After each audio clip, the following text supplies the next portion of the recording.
voulais peut-être juste commencer par quelque chose, parce que justement quand on parle d'éclosion, on parle de graines, on parle justement de cette idée un peu mystérieuse qu'avant quelque chose était apparemment inanimé et que petit à petit ça va s'animer. C'est peut-être ce qu'on va commencer à faire ce soir. C'est ce livre, Il n'y a pas d'arc-en-ciel au paradis, avec une couverture assez...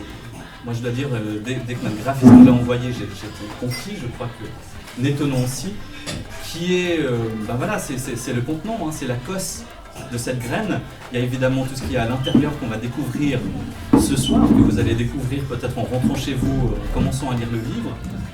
Et peut-être ce soir, pour commencer, je pense qu'une bonne manière de faire, c'est peut-être de simplement poser la question, mais d'où est-ce que vient ce livre, d'où est-ce que vient cette graine que l'on est en train de poser ce soir? Et Nettonon, peut-être que tu vas nous instruire sur ce long travail. Hein. J'ai compris que c'est un livre sur lequel tu travailles très longtemps, et peut-être nous donner un peu plus d'indications sur ce processus-là.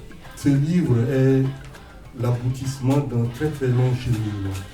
Parce que moi je viens du Tchad, du pays qui est au cœur du Sahel, au cœur de l'Afrique.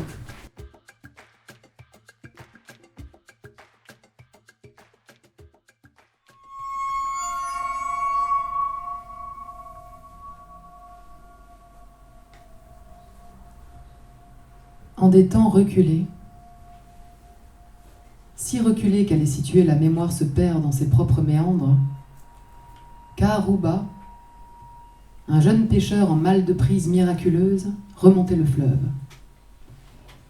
Soudain, sa pirogue fut retournée par un écueil, furieux qu'elle l'ait décoiffé de son calot en mousse de verdure. Un crocodile, aux dents de silex ébréchées, qui lambinait par là, ne fit qu'une bouchée des jambes du naufragé. Mais fort heureusement, une puissante vague se prit de pitié pour le malheureux. Elle l'évacua de toute urgence et s'en fut le déposer sur une plage de sable fin. Affolée de voir la vie s'écouler de ses plaies en épais flots rouges, elle se réincarna sur le champ en une splendide adolescente prénommée Tal. Poème d'une seule syllabe qui signifie rosée.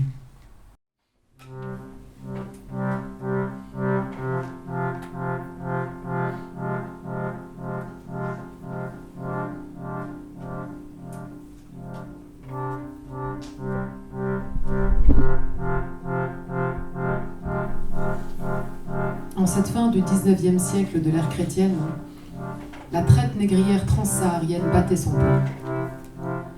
Elle avait commencé bien avant son avatar atlantique, qui s'essoufflait désormais.